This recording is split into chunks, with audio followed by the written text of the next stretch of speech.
তোমার হাতে কি ওইগুলা পাতা? কি কি তৈরি করবা? নিম সাবান।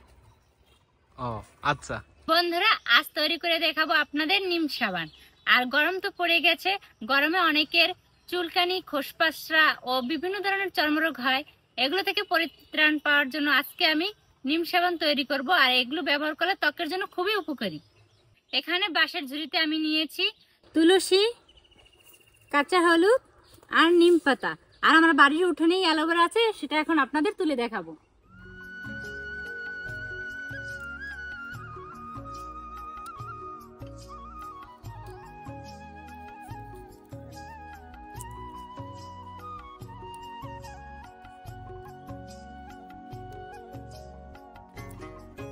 বন্ধুরা, আমি নিম সাবান তৈরি করবো যে শুধু নিম পাতা দিয়ে তা নয়। এখানে আমি 4টি অর্গানিক উপাদান নিয়েছি। এটিকে আপনার আয়ুর্বেদিক সাবানও বলতে পারেন। নিমের ঠাল থেকে আমি এখন পাতাগুলো ছিঁড়ে নেব। আর এই সময় সব পাতাগুলোই কচি হয়, আমি চেষ্টা করব গাঢ় সবুজগুলো পাতা নিতে।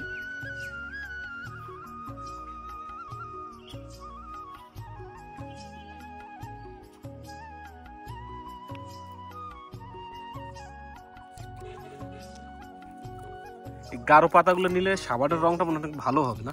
হ্যাঁ, এখন আমি পরিষ্কার জল দিয়ে নিম পাতাগুলো ধুয়ে নেব, যাতে এই পাতার ময়লাগুলো না থাকে।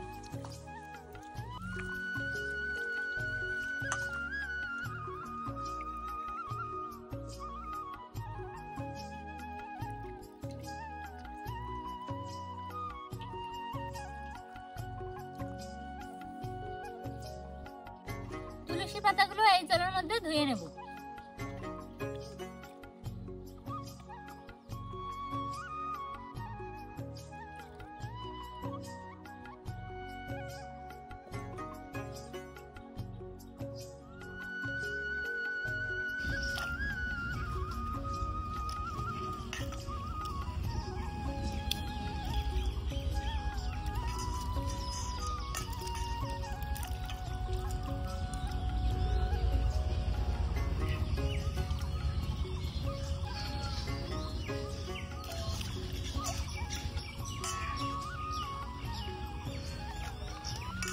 হলুদগুলো আমি ধুয়ে নিয়েছি, এখন এর খোসা ছাড়িয়ে নেব।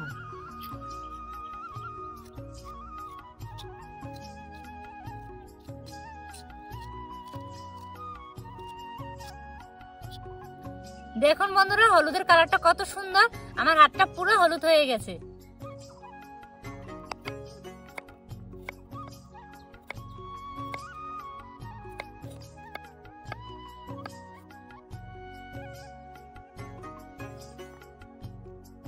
অ্যালোভেরার জেলগুলো এখন বের করে নেব।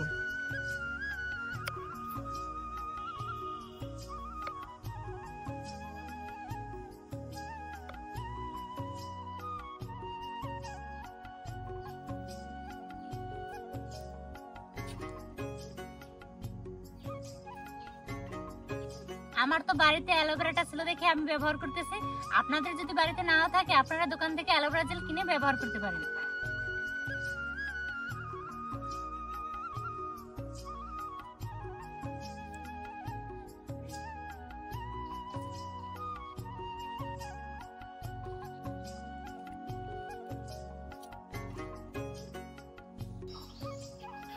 সমস্ত উপাদানগুলো এই মিক্সিং জারে দিয়ে এখন মিহি করে মিক্সড করে নেব। নিম পাতা, কাঁচা হলুদ, তুলসী পাতা, অ্যালোভেরা এখানে আমি সুন্দরভাবে মিহি করে নিয়েছি। আপনারা দেখেই বুঝতে পারছেন আমি কতটা মিহি করে নিয়েছি। আর সাবান তৈরি করার মূল উপকরণ হচ্ছে সোপবেস। আমি এখানে গ্লিসারিন সোপবেস নিয়েছি। আপনারা চাইলে যে কোনো মুদি দোকানে সোপবেস পেয়ে যাবেন, না পাইলে অনলাইনে অর্ডার করে নেবেন।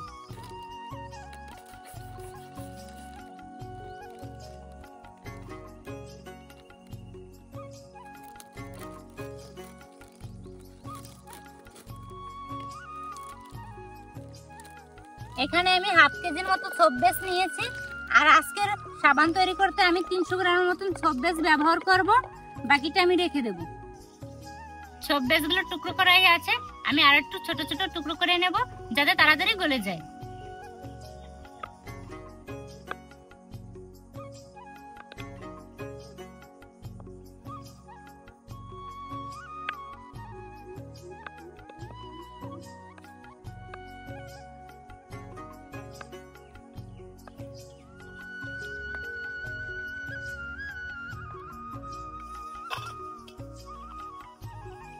বন্ধুরা, সোপ বেস গলানোর জন্য আমি মাটির চুলায় আগুন ধরিয়ে নিয়েছি এবং কড়াইতে জলও দিয়ে দিচ্ছি। এই সোপ বেস গলানোর জন্য আপনারা সরাসরি কড়াইতে দেবেন না, কোনো গরম জল করে তার মধ্যে একটা পাত্রে বসিয়ে দেবেন, তাতে সাবানটা তৈরি করতে খুব সুবিধা হবে।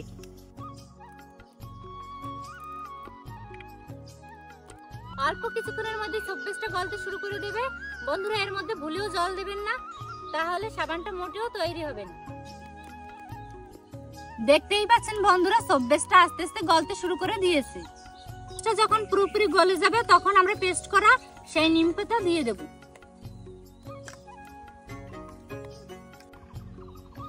সোপ বেসটা একদম পুরোপুরি গলে গেছে, এখন আমি মিহি করে সেই পাতা পেস্টটা দিয়ে দেব।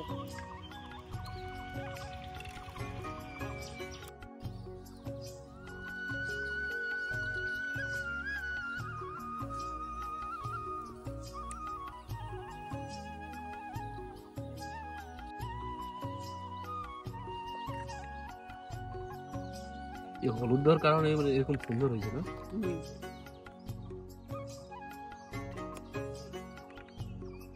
হলুদের পরিমাণটা একটু বেশি হয়, আমাদের সাবানের কালারটা এক সুন্দর হয়েছে। আমি নিম পাতার পেস্টটা ভালোভাবে মিশিয়ে নিয়েছি, এখন দিয়ে দেবো এই ক্যাপসুল।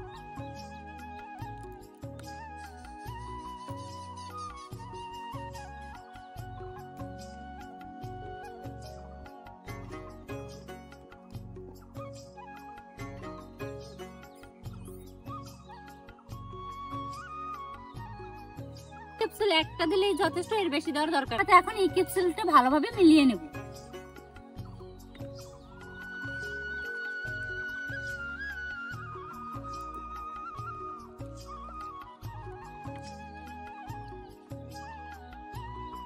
পেস্টটা তৈরি হয়ে গেছে, এখন নামিয়ে নেব।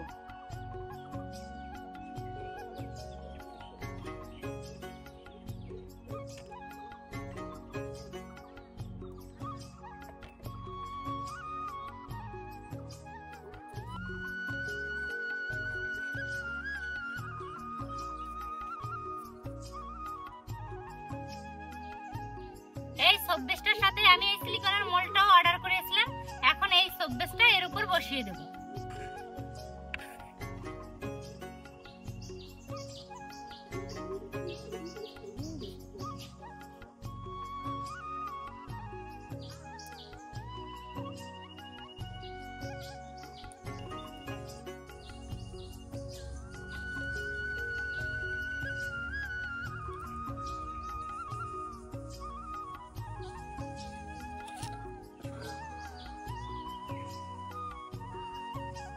দুইটাই বাকি দিল। বন্ধুরা, লিকুইড এই সাবানটা আমি 3-4 ঘন্টা রেস্টে রেখে দেব, তারপরেই সেই কাঙ্ক্ষিত আমার সাবান তৈরি হয়ে যাবে। দেখুন বন্ধুরা, আমার সাবানটা কত সুন্দর জমাট বেঁধেছে। আমার তো 3 থেকে 4 ঘন্টার মধ্যে সাবানটা জমাট বেঁধে গেছে। আর আপনাদের যদি জমাট না বাঁধে তাহলে একদিন এক রাত রেখে দেবেন। অনেক সুন্দর হয়েছে।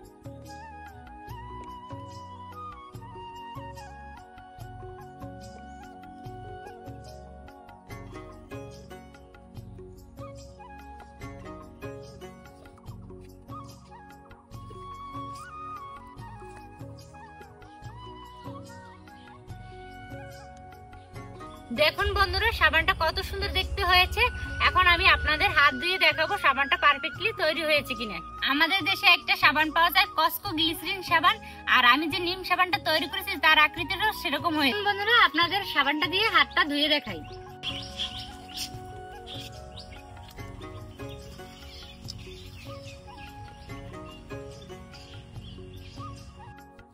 দেখুন বন্ধুরা, সাবানটা থেকে কত সুন্দর ফেনা বের হয়েছে। আর আমাদের সাবানটা একটু হলুদের পরিমাণ বেশি হয়ে গেছে, তাই একটু ফেনাটা হলুদ হলুদ বের হচ্ছে। আর এই সাবানটা যে কোনো চর্মরোগের জন্য খুবই উপকারী, বিশেষ করে যাদের স্কিনে পিম্পল আছে তাদের জন্য খুবই উপকারী।